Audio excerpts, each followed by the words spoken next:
किसी भी राज्य में वहाँ के नौजवानों के लिए, बेरोजगारों के लिए राज्य का लोक सेवा आयोग सबसे बड़ी उम्मीद की जगह रहता है। छत्तीसगढ़ एक ऐसा राज्य है जहाँ पर बार बार लोक सेवा आयोग लोगों को निराश करता है। लोक सेवा आयोग तरह तरह के विवादों में पड़े रहता है। 2005 में भी ऐसा ही हुआ था। 2005 का मामला 2011 में पीएससी ने हाईकोर्ट में मान लिया कि उससे गड़बड़ी हुई है। ईओडब्ल्यू ने या एसीबी ने इसकी जांच की और उस जांच रिपोर्ट के आधार पे भी आगे कार्रवाई नहीं हुई। हाईकोर्ट के फैसले के खिलाफ मामला सुप्रीम कोर्ट गया। आज करीब करीब 18 बरस उस बात को हो रहे हैं, सुप्रीम कोर्ट से भी कोई राहत नहीं मिली है। इस बीच हुआ यह है कि जो लोग कम नंबर के हकदार थे लेकिन जिनको ज़्यादा नंबर मिल गए थे, ऐसे लोग सरकार के बड़े बड़े ओहदों पर आ गए। जाहिर है कि उनकी तनख्वाह है, उनकी कमाई है। ऐसे लोगों ने मिलकर देश के एक सबसे महंगे, सबसे बड़े वकील को कर लिया है सुप्रीम कोर्ट में। और जो लोग बेरोजगार रह गए, जिनके नंबर ज़्यादा थे, जिनको मिलना था काम नहीं मिला, या जिनको उनके नंबरों के मुकाबले नीचे का ओहदा दे दिया गया था बेईमानी करके, उनके पास इतना पैसा भी नहीं है कि सबसे बड़े वकील को कर सकें। तो वो किसी तरह सुप्रीम कोर्ट में संघर्ष कर रहे हैं। सुप्रीम कोर्ट बरसों से इस मामले के ऊपर बैठा हुआ है। हो सकता है कि लोग रिटायर भी हो जाएं, गलत बड़े ओहदों पर आकर, या जायज़ हक न मिलकर रिटायर हो जाएं लोग, और तब तक भी कोई फैसला न हो। लेकिन इसी बीच में एक दूसरा मामला सामने आया है। पिछले बरस जो पीएससी का इम्तिहान हुआ था, उसकी जब लिस्ट आई तो देखकर लोग हक्का बक्का रह गए। उसमें पीएससी चेयरमैन टामन सिंह सोनवानी, उनके सहित राज्य सरकार के बड़े बड़े सचिव, बड़े बड़े कांग्रेस के, सत्तारूढ़ कांग्रेस के बड़े बड़े नेता, इन लोगों के बच्चे उसमें थे।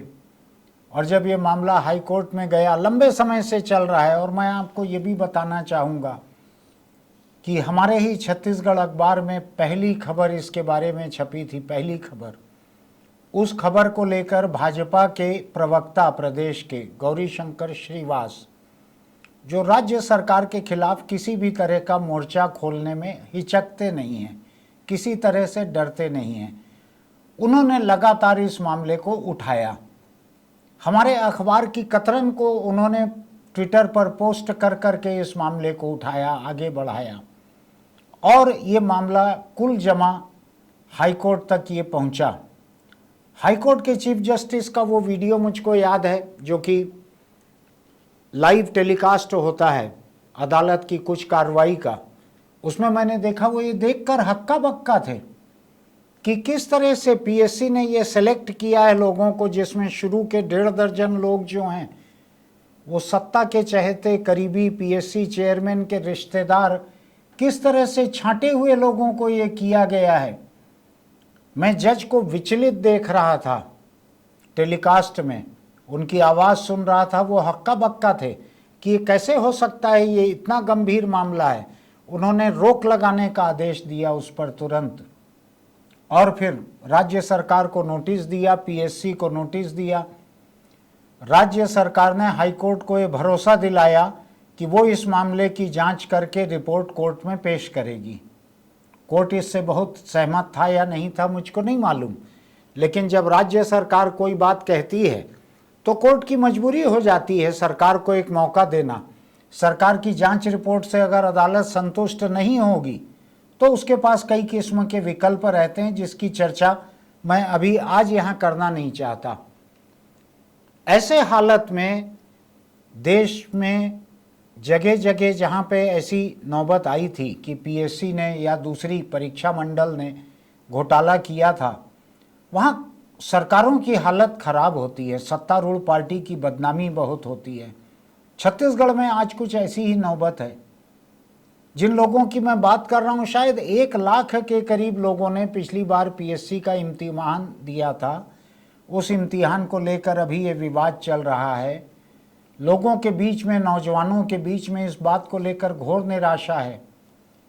कि किस तरह की उनकी मेहनत बेकार जा रही है कि चुनिंदा लोगों के चुनिंदा बच्चे इस तरह से छांटे जा रहे हैं। अगर इतने बड़े बड़े नाम नहीं रहते तो ये चर्चा शायद नहीं उठती कि पैसा लेकर भी लोगों को छांटा गया है, ये चर्चा नहीं उठती। लेकिन जिस बेशर्मी के साथ लोगों के नाम छांटकर पूरी की पूरी लिस्ट बनाई गई है, बड़े बड़े लोगों के बच्चों को सामने रखा गया है, उससे सभी लोग हक्का बक्का हैं। मैं भी उसको देखकर हक्का बक्का हूँ और हमने अपनी जिम्मेदारी पूरी की थी उस खबर को छापकर। अब यह है, आज इस पे चर्चा करने की ज़रूरत इसलिए है कि हाईकोर्ट में राज्य सरकार ने, भूपेश बघेल की सरकार ने वायदा किया है कि वो इसकी जांच करके रिपोर्ट सामने रखेगी। और आज जब प्रधानमंत्री का छत्तीसगढ़ का एक चुनावी सभा का कार्यक्रम तय था, तब सवेरे मुख्यमंत्री भूपेश बघेल का एक बयान आया है जिन्होंने कहा है कि छत्तीसगढ़ लोक सेवा आयोग के बारे में कोई भी शिकायत आने पर हर शिकायत की गंभीरता से जांच करेंगे। अगर कोई गड़बड़ी हुई है और दोषी कोई भी होगा तो कार्रवाई करेंगे। छत्तीसगढ़ सरकार युवाओं के साथ है, उनकी कोई भी मेहनत पर पानी नहीं फेर सकता। उन्होंने कहा बहकावे में ना आए, अपनी तैयारी करते रहें, मेहनत और लगन से करते रहें। ऐसी कई बातें उन्होंने कही है। आज ही पीएससी ने एक सूचना जारी की है कि किसी को कोई शिकायत रहे तो वो शिकायत पीएससी में भेजें। आपको ध्यान होगा कि राहुल गांधी अभी आए थे यहाँ पर, और राहुल गांधी ट्रेन में जब छत्तीसगढ़ में सफ़र कर रहे थे, उसी डिब्बे में सफ़र कर रहे कुछ लोगों ने मुख्यमंत्री भूपेश बघेल से इसकी शिकायत की थी। तो उन्होंने कहा था कि उनके पास अभी तक इस बारे में एक भी शिकायत नहीं आई है, शिकायत आएगी तो वो तुरंत कार्रवाई करेंगे। मेरा ख्याल है कि राहुल गांधी के सामने उन्होंने लोगों से जो वायदा किया है और उसके पहले अदालत से जो कहा है सरकार ने, इन दोनों बातों के चलते हुए अब सरकार और पीएससी दोनों इंतजार कर रहे हैं कि उनके पास शिकायतें आएँ। ये मामला है क्या? इस मामले को लेकर भाजपा की तरफ से भाजपा के राज्य के प्रवक्ता गौरीशंकर श्रीवास जिस तरह से लगातार लड़े हुए थे, मैंने आज उनको यहाँ हमारे स्टूडियो में आमंत्रित किया है। नमस्कार गौरीशंकर जी, आप ट्विटर पर लगातार पीएससी के मामले को लेकर सरकार से उलझे हुए हैं, लगातार लड़ रहे हैं। क्या है ये मामला? आप पिछले कई हफ्तों से मैं देख रहा हूँ सक्रिय हैं इसको लेकर। क्या है ये मामला? देखिए, सबसे पहली बात कि हम सुनते थे कि कलम से क्रांति आती है, वो क्रांति पिछले कई सालों से मैंने नहीं देखी, लेकिन एक आपके आर्टिकल ने इस पूरे राज्य में भूचाल लाया और लोगों के सामने एक प्रस्तुतिकरण हुआ कि किस प्रकार से एक ऑर्गेनाइज क्राइम हो रहा है, प्रतिभा की किस प्रकार से निर्ममता से हत्या की जा रही है, गला घोटा जा रहा है। आपके एक आर्टिकल ने ही प्रदेश में जो पीएससी का मामला उसको उजागर किया। इसके लिए सबसे पहले साधुवाद। बच्चे लगातार हम लोगों से जुड़े हुए हैं, हम लोग ग्राउंड में ज़्यादा काम करते हैं। बच्चों ने बताया, और ये अभी की बात नहीं है, 2019-20 में भी इसी प्रकार की चीज़ें हुई हैं। अगर उसकी भी जांच की जाएगी, उसमें बहुत सारे लोग ऐसे मिलेंगे जिनको प्रायोजित तरीके से सेट किया गया है। ये सेट और भेंट, ये दोनों मामला है। भेंट मतलब पैसा और सेट मतलब रिश्तेदारों को सेट करना, प्लांट करना प्रायोजित तरीके से। ये दोनों मामला पिछले 19, 20 और 21 में चला है। 22 में वही चीज़ें हमको देखने मिली है। पिछले जब से टामन सिंह सोनवानी जी को मुख्यमंत्री सचिवालय से वहां भेजा गया है, तब से इस प्रकार की चीजें हमको देखने मिली। प्रतिभावान बच्चे कहाँ जाएं? भूपेश बघेल जी 2 बार 3 बार मीडिया में आकर ब्रीफ करते हैं, वकील बन जाते हैं, पीएससी के किसी प्रकार का कोई घोटाला नहीं हुआ है। हाईकोर्ट में जब इस प्रकार की बातें आती तो राज्य सरकार जांच की बात कर रही है। हाईकोर्ट में हमको हाईकोर्ट जाने की आवश्यकता क्यों पड़ी? ये तो राज्य सरकार की नैतिक जिम्मेदारी थी। पूर्व में डॉक्टर रमन सिंह जी की सरकार के समय जब इस चीज आया था तो डॉक्टर साहब ने बकायदा इसका प्रस्ताव पारित किया, अनुमोदित करके महाभियोग लगाने का वो किया। ये कार्यवाही भूपेश बघेल जी भी कर सकते थे। लेकिन मैं आपको थोड़ा सा याद दिलाऊंगा, रमन सिंह जी मुख्यमंत्री थे और महाभियोग लगाया गया अशोक दरबारी चेयरमैन के ऊपर। और उस वक्त भी हमने अपने अखबार में लगातार लिखा था कि उस वक्त के राज्यपाल सेठ और चीफ सेक्रेटरी बगई, इन दो के दबाव में, रमन सिंह का पहला कार्यकाल था, नए नए मुख्यमंत्री थे, ये 2 लोग बड़े घाघ थे, पुराने लोग, राज्यपाल और मुख्य सचिव। इनके दबाव में आके रमन सिंह ने वो फैसला लिया दरबारी को हटाने का, महाभियोग चलाने का। उस समय भी हमने लगातार अखबार के पहले पन्ने पर लिखा था कि राज्य सरकार को मुंह की खानी पड़ेगी, इनको दरबारी से हार देखना पड़ेगा। मैंने रमन सिंह जी को रूबरू भी कहा था कि आपने गलत फैसला लिया है, देखिएगा आप हारेंगे आगे जाके। और हुआ वही था। लेकिन उससे ये फर्क नहीं पड़ता कि पीएससी में गड़बड़ी नहीं हुई थी। पीएससी में बड़ी व्यापक धांधली उस समय भी हुई थी, चेयरमैन के स्तर के नीचे हुई थी। इस बार तो चेयरमैन के घर के लोग चुने गए हैं, इसमें सेक्रेटरी के भी। यानी इससे ज़्यादा क्या हो सकता है कि सेक्रेटरी चेयरमैन के, और जिस तरह से हाईकोर्ट के शायद चीफ जस्टिस ही थे जिनको मैंने देखा है, जिस तरह से वो नाराज हो रहे थे कि क्या है ये, क्या हो रहा है इस प्रदेश में, ये सारे लोग, सत्ता के लोग अपने आसपास के लोगों को इसमें भर ले रहे हैं, रोको इस सब को, रोको इसको। बड़ा नाराज होकर उन्होंने कहा था, सुन रहा था। देखिए 2005 का प्रकरण अलग था। हाँ, आरक्षण रोस्टर से लेकर तमाम प्रकार की विसंगति थी। हाँ, इतना खुला खेल फर्रुखाबादी जैसा मामला नहीं था। हाँ, नहीं था। यहाँ तो हाल ये है कि प्रदेश में 5 साल में वन रक्षक में हुसैन बोल्ट का रिकॉर्ड टूट गया। हाँ, हाल ये है कि हाई कोर्ट ने माना कि सब इंस्पेक्टर भर्ती में विसंगतिपूर्ण पालन किया गया है। हाँ। उसके बाद राज्य सरकार ने अभी भी उस पर रोक नहीं लगाया है, अभी भी भर्ती प्रक्रिया जारी है। सब इंस्पेक्टर की भर्ती देख लीजिए, सहायक शिक्षक की भर्ती देख लीजिए, मतलब जितने विभाग में भर्ती हो रही है कमोबेश सभी में ही स्थिति है। एक भी भर्ती साफ सुथरी तरीके से पारदर्शिता पूर्ण नहीं अपनाई गई है। आज प्रदेश का युवा इसीलिए सड़क पे है। ये इतनी बड़ी बात हो रही कि राहुल गांधी जी ट्रेन में जा रहे हैं और मुख्यमंत्री जी साफ बोलते हैं उस युवा से कि मुझे जानकारी नहीं है, मेरे पास कोई शिकायत नहीं है। भाई लोगों के पास एक जरिया है, सोशल मीडिया। हाँ, हमने सोशल मीडिया के माध्यम से लगातार मुख्यमंत्री तक भी बात पहुंचाई है और आप लोगों ने पहुंचाई है और युवा भी पहुंचा रहे हैं। उसके बाद अगर वो अनभिज्ञता जाहिर कर रहे हैं तो बहुत ही दुर्भाग्यजनक स्थिति है। सारी चीज उनको मालूम है, सारे उन्हीं के लोग इस खेल में शामिल हैं। मैं मुझे कहने में कोई गुरेज नहीं है और मैं इस बात को प्रमुखता से कह रहा हूं कि राज्य सरकार जांच नहीं कराएगी जैसी होनी चाहिए, ऐसा जब तक इसमें सेंट्रल की एजेंसी इन्वॉल्व नहीं होगी। क्योंकि जांच कौन कर रहा है? जो कातिल है वो अपनी जांच कैसे करे, जिसमें खुद जिसका हाथ रंगा हुआ है जुर्म में, उसको आप टीआई बनाकर, थानेदार बनाकर आप जांच अधिकारी बनाएंगे, वो किस प्रकार की जांच करेगा? जिन पर आरोप है क्या वो जांच करेंगे? अब लोकतंत्र में एक दिक्कत ये है गौरी शंकर जी कि हाईकोर्ट जो है उसकी मजबूरी है कि राज्य सरकार को एक मौका देना कि आप जांच करके रिपोर्ट दो, चूंकि आपने खुद ही होके वायदा किया है। तो मुझको लगता है हाईकोर्ट अभी तो इंतजार करेगा, अगर राज्य सरकार की रिपोर्ट से वो सहमत नहीं होगा।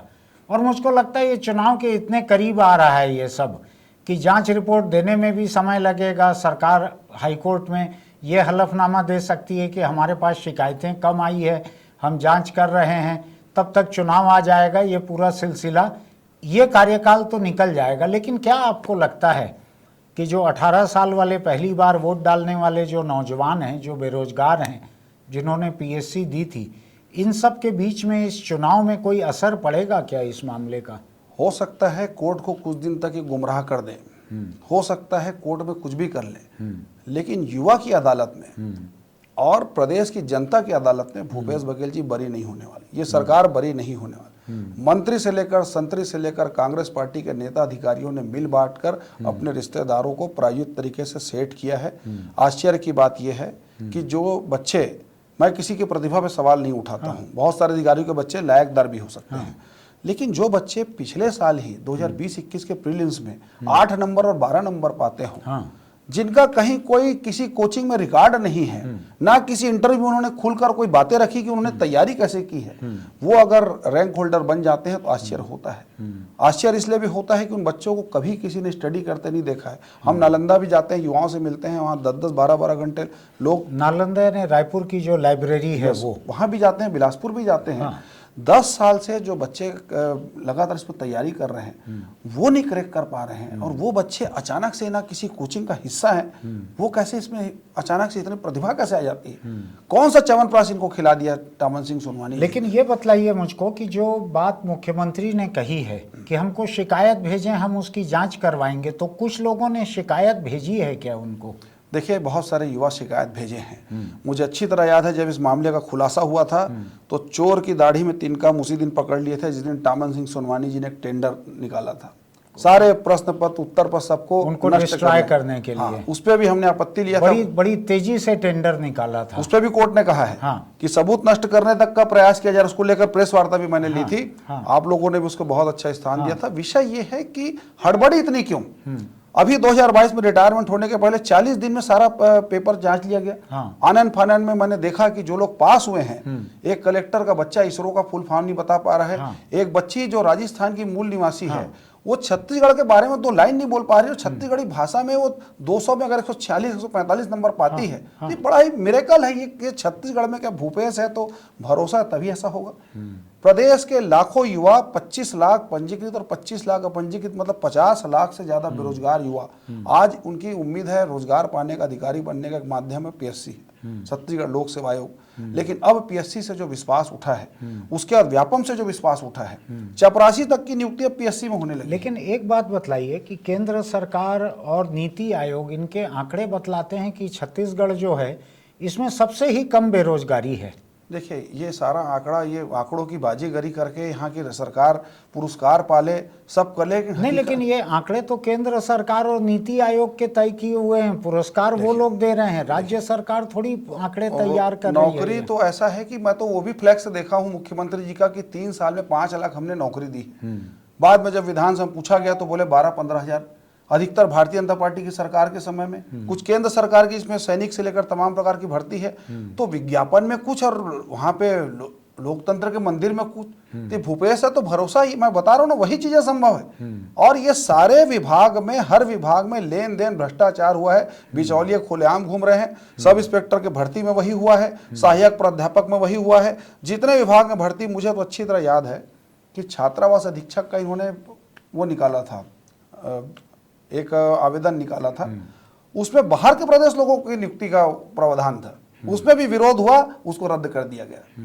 देखे कि भाई ये सारे मामले का विरोध हो रहा है, खुद को छत्तीसगढ़िया बोलने वाले लोग इसमें भी बाहर प्रदेश वालों की सहभागिता चाह रहे हैं। तो वास्तव में जो प्रदेश के युवा को हक मिलना चाहिए था, नहीं मिला है। और मुझे बताने में कोई गुरेज नहीं है, मैं बहुत स्पष्ट बोलता हूँ कि भारत देश का सबसे बड़ा, ये अपने आप में बड़ा आपराधिक कृत्य है जो यह छत्तीसगढ़ पीएससी में हुआ है।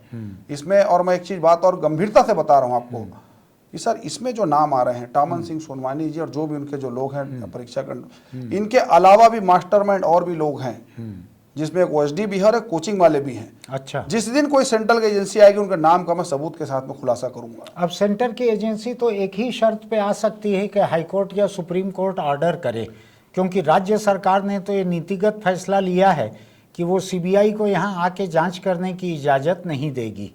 देखिए, अगर मामला वहां तक, अभी पहले हाई कोर्ट का क्या निर्णय आता है, हाँ, उस आधार पर हम रणनीति बनाएंगे। और आने वाले समय इस मामले को ऐसा नहीं कि हम हार मान जाएंगे। अगर फैसला पक्ष में नहीं भी आता है किसी कारण से, कुछ भी तरीके से राज्य सरकार लीपापोती करने का प्रयास करती भी है, हाँ, हम सुप्रीम कोर्ट तक भी लड़ाई लड़ेंगे। और मुझे विश्वास है, सत्य परेशान होता है, पराजित नहीं होता। छत्तीसगढ़ में पराजित नहीं होगा, क्योंकि विषय लाखों बच्चों के भविष्य का है। अब मैं एक चीज़ नहीं समझ पा रहा हूँ, 2005 में जिनके साथ बेइंसाफ़ी हुई, बेईमानी हुई, जिसको खुद पीएससी ने 2011 में हाई कोर्ट में माना कि हाँ हमसे गलती हुई है, और एसीबी ने जांच करके रिपोर्ट दी हुई है कि कौन लोग उसमें गुनहगार हैं। आज तक सुप्रीम कोर्ट उसके ऊपर बैठा हुआ है, शायद 2016 से बैठा हुआ है, कोई फैसला नहीं हो रहा है। अब सत्य जो है वो कब तक हौसला रखे कि मैं पराजित नहीं होऊंगा। 2016 से अभी 2023 या 18 से 2023 बरसों हो गए हैं पीएससी के लोगों को, और वो वक्त ही परास्त कर दे रहा है उनको। देखिए, उसमें बहुत लोग आईएएस बन गए, बहुत आईपीएस बन गए, कुछ तो अब रिटायर होने वाले हैं, मुझे इसकी भी जानकारी। मैंने उस केस का भी अध्ययन किया है। सुप्रीम कोर्ट में वो मामला पेंडिंग है, सारे अधिकारियों ने मिलकर मोटा फीस भर के एक वकील हायर किया हुआ है। वो मामला अभी देश का एक सबसे महंगा वकील उन्होंने हायर किया है। भ्रष्टाचार था, कुछ संपत्ति वाला पैसा है, तो सत्य परेशान हो रहा है। लेकिन मैं फिर कह रहा हूँ, देर सवेर फैसला आएगा। नहीं, लेकिन क्या आपको ये लगता है कि अभी 2022 पीएससी का जो ये घोटाला है, इसमें फिर 15-20 साल लगेगा तो लोग बैठे रहेंगे तब तक? इसमें 15-20 साल इसलिए नहीं लगेगा, इसमें बहुत सारी चीज सतह पे आ चुकी है। अच्छा, इसके बहुत सारे एविडेंसेस हमारे पास भी है। हाँ। राज्य सरकार जिस दिन जांच करेगी, हाँ, और अगर आमंत्रित करेगी, हाँ, तो उस कमेटी के सामने उस सारी चीजों को हम रखेंगे। ऐसा? हम सारी चीजों पर पैनी निगाह बनाकर रखेंगे किस प्रकार से जांच होती है। अच्छा, एक एक पहलुओं पे हम नजर बनाए हुए हैं, और कोई भी मौका हम नहीं छोड़ेंगे। ऐसा? उसके बाद फिर हम निर्णय लेंगे कि हमको क्या करना है। हम सुप्रीम कोर्ट जाएंगे कि केंद्रीय एजेंसी से फिर हम आमद करेंगे कि रिक्वेस्ट करेंगे कि यहाँ पर आए, क्योंकि यहाँ पे जो हुआ है, ये हड़बड़ी में जो एक क्रिमिनल जो कृत्य करता है एक सबूत छोड़ देता है। टामन सिंह सोनवानी जी की अगुवाई में अधिकारियों ने बहुत सारी गड़बड़ी की है, बहुत सारे बच्चों ने मुझे वहाँ बहुत सारी चीज़ दी पीएससी है। में यही एक आदमी गड़बड़ था कि और लोगों ने भी की है? मैं तो एक कोई महिला अधिकारी का भी नाम सुनता हूँ। महिला अधिकारी 10 साल से यहाँ पर जमी हुई है, आरती वासनिक नाम है हाँ। उनका। मैं बिल्कुल नाम लेने में कोई बुराई उसमें नहीं क्या है। दिक्कत है? आरती वासनिक जी 10 साल से परीक्षा कंट्रोलर के पद पे है। हाँ।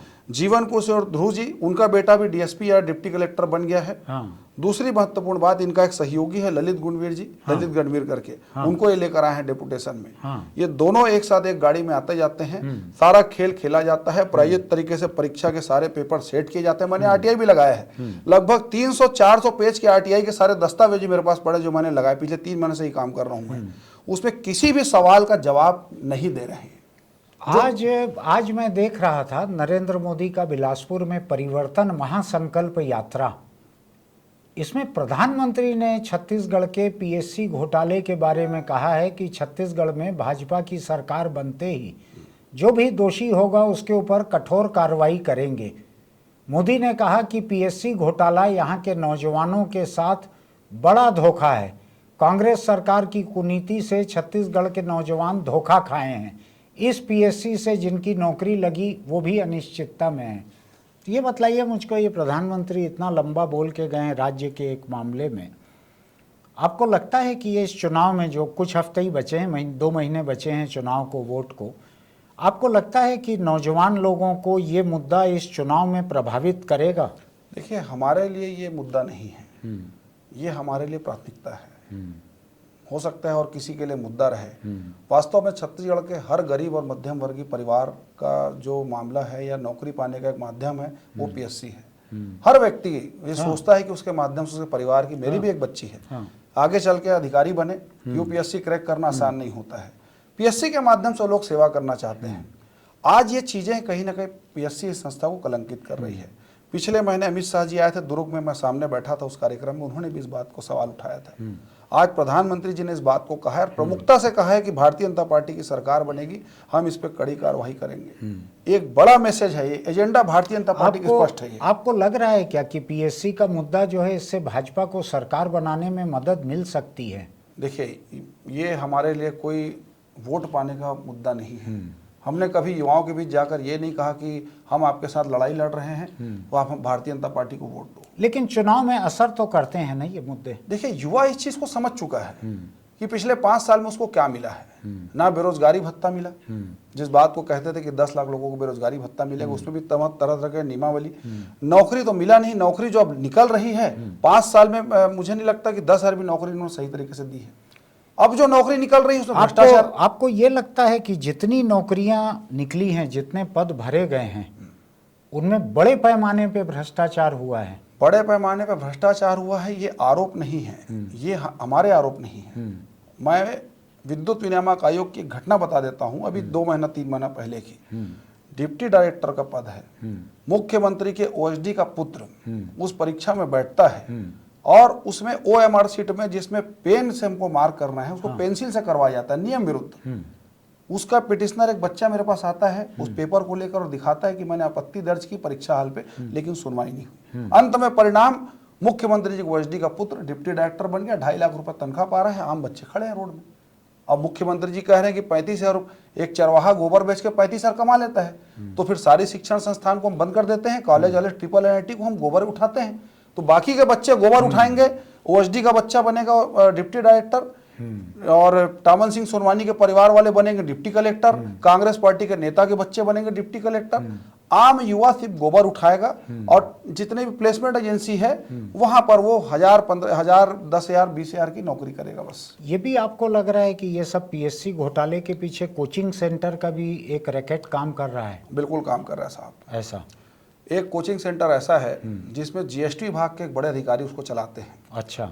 और उन्होंने 80 लाख रुपए अपने भतीजे के खाते में ट्रांसफर किए, पेपर में भी आया, हेडिंग है वो चीज। हाँ। और उन्हीं की संस्था से एसीएफ में बड़ी मात्रा में लोग, जो जीएसटी विभाग के इंस्पेक्टर है उनका चयन हुआ है। हाँ। दिलचस्प है, उसको भी मैंने उठाया था उस मामले को। तो वो बच्चा मुझे फ़ोन किया था कि मैं अच्छा पढ़ा लिखा हूँ, मेरी कोई गलती नहीं है, आप इस मामले को डिलीट कर दीजिए। लेकिन मैंने डिलीट नहीं किया, मुझे मालूम है हाँ। एक जीएसटी विभाग का अधिकारी कोचिंग सेंटर चला रहा है, हाँ। लाखों करोड़ रुपए कमा रहा है, विभाग जानता है लेकिन सोया हुआ है, कोई कार्रवाई नहीं हो रही है। उसी विभाग के लोग जो छोटे छोटे अधिकारी हैं, लिपिक है, बाबू है, वो एसीएफ बन रहे हैं। अच्छा, ये कोचिंग सेंटर से इसके तार जुड़े हुए हैं। मैंने पूर्व में जिक्र किया है कि जिस दिन एजेंसी इस पर सही तरीके से जांच करेगी, सही दिशा पे, मैं उन संचालकों के नाम भी बताऊंगा जिन लोगों जो इस पूरे सिंडिकेट का हिस्सा है, कौन कौन लोग इस पे किस तरीके से सिलसिलेवार जुड़े हुए हैं, कैसा ये खेल खेला जाता है और क्या इसकी रणनीति है।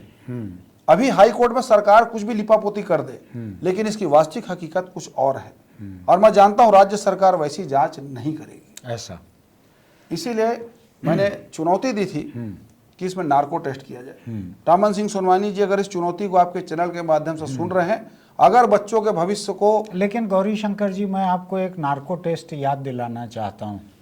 राज्य का बड़ा चर्चित नार्को टेस्ट है जिसको वीडियो पे लोगों ने देखा हुआ है चारों तरफ। उसमें एक बैंक का मैनेजर है, वो नार्को टेस्ट में कह रहा है कि उसने रमन सिंह को, बृजमोहन अग्रवाल को, राजेश मूणत को, राम विचार नेताम को, आप ही के पार्टी के मुख्यमंत्री मंत्री रहे हुए लोग हैं, इनको कैसे 1-1 करोड़ रुपया वो घर पहुंचा के दे के आया था। ये नार्को टेस्ट में उसने कहा था। देखिए, मैं वो वीडियो नहीं देखा हूँ और ना मुझे उस विषय की जानकारी है। मैं उस समय राजनीति में आया भी नहीं था। नहीं, मैं इसीलिए मेरा साफ कहना है कि अगर आप बोल रहे हैं कि किसी प्रकार की कोई गड़बड़ी नहीं हुई है, तो आप चुनौती स्वीकार कर लीजिए। ठीक है, आप जो कह रहे हैं मैं उससे असहमत नहीं हूँ। मुझको अचानक नार्को टेस्ट शब्द से याद आ गया कि इस राज्य में 25 करोड़ या 28 करोड़ ऐसा कुछ पैसा खातेदारों का डूबा एक बैंक में। और दिलचस्प बात बतलाता हूँ आपको मैं, हमारे देखने वालों के लिए भी दिलचस्पी की होगी। उस बैंक की सारी डायरेक्टर्स महिलाएं थी, सारी डायरेक्टर्स कांग्रेस से जुड़े हुए परिवारों की थी, एक भी महिला गैर कांग्रेसी परिवार की नहीं थी। बड़े बड़े कांग्रेस नेताओं की माँ, बहन, बीवी ऐसी थी वो महिलाएं। और जिन लोगों को पैसा मिलने की चर्चा उस नार्को टेस्ट में आई, मैनेजर ने कन्फेस किया, वो सारे भाजपा के मंत्री, मुख्यमंत्री थे। ऐसा मामला तो ये था। नार्को टेस्ट कौन से सन में हुआ था सर? ये बहुत साल हो गए। हाँ, तो अब नार्को टेस्ट के लिए हमको बेंगलोर नहीं जाना पड़ेगा। हाँ। अब एम्स में भी सुविधा उपलब्ध है। अच्छा, रायपुर में भी ये सुविधा जब उपलब्ध है, तो आज मैं आपके चैनल से ये अपील करता हूँ कि अगर इस मामले में पीएससी की विश्वसनीयता को हमको कायम रखना है, पहला तो पीएससी को आकर अपना पक्ष क्लियर करना पड़ेगा। दूसरा, जो जिम्मेदार जो लोग हैं, वैसे भी टामन सिंह सोनवानी जी पूर्व में भी उन पर बड़े भ्रष्टाचार के आरोप लगे हैं। सारी चीजें पब्लिक डोमेन में हैं। अगर टामन सिंह सोनवानी जी और कुछ प्रमुख लोग नार्को टेस्ट का सामना करने के लिए तैयार हैं और सारी चीजें आती है, तो उसमें आप संतुष्ट हो? मैं माफी मांगने को तैयार हूँ। ऐसा? हाँ, मैं माफी मांगने को तैयार हूँ। मैं भाजपा के प्रवक्ता गौरीशंकर श्रीवास, जो कि लगातार इस मामले को लेकर लड़ते रहे हैं, मैं उनकी एक बात को सामने रख रहा हूं जो बड़ी दिलचस्प है। उनका कहना यह है कि टामन सिंह सोनवानी पीएससी के चेयरमैन और शायद वहां की महिला अधिकारी जो 10 साल से है वो जीवन किशोर ध्रुव जी भी, और 2-3 लोग जो हैं पीएससी के, ये रायपुर के एम्स में होने लगा है नार्को टेस्ट। यहाँ जाके नार्को टेस्ट पीएससी घोटाले को लेकर करा लें। अगर वो उसमें साफ निकलते हैं तो गौरीशंकर श्रीवास उनसे माफ़ी मांगने के लिए भी तैयार हो जाएंगे। आने वाले दिनों में हम देखते हैं ये मामला दिलचस्प मोड़ लेने वाला है। गौरीशंकर इस बात को लेकर कतरा रहे हैं कि ये चुनावी मुद्दा रहेगा, लेकिन मुझको मालूम है कि एक लोकतंत्र में तमाम मुद्दे चुनावी मुद्दे रहते हैं, चाहे वो राशन रहे, पोषण आहार रहे, भ्रष्टाचार रहे, चाहे कुछ भी रहे। ये मुद्दा छत्तीसगढ़ के 10 लाख पढ़े लिखे बेरोजगारों को छूने वाला मुद्दा है। देखते हैं आने वाले दिनों में ये चुनाव को कैसे प्रभावित करता है। मैं फिर किसी रिपोर्ट को लेकर आपके बीच रहूँगा। आपको हमारे वीडियो अच्छे लगते हैं तो इसको सब्सक्राइब कीजिए, नोटिफिकेशन की बटन दबाइए, लाइक कीजिए, अपनी टिप्पणी लिखिए, आप सहमत हैं, असहमत हैं, जो भी हैं। और हाँ, अगर आप दोपहिया चलाते हैं तो हेलमेट लगा कर रखिए, चौपहिया पे बैठते हैं तो आप सीट बेल्ट लगा कर रखिए। किसी हादसे की हालत में यही आपकी जान बचाता है। फिर मिलते हैं।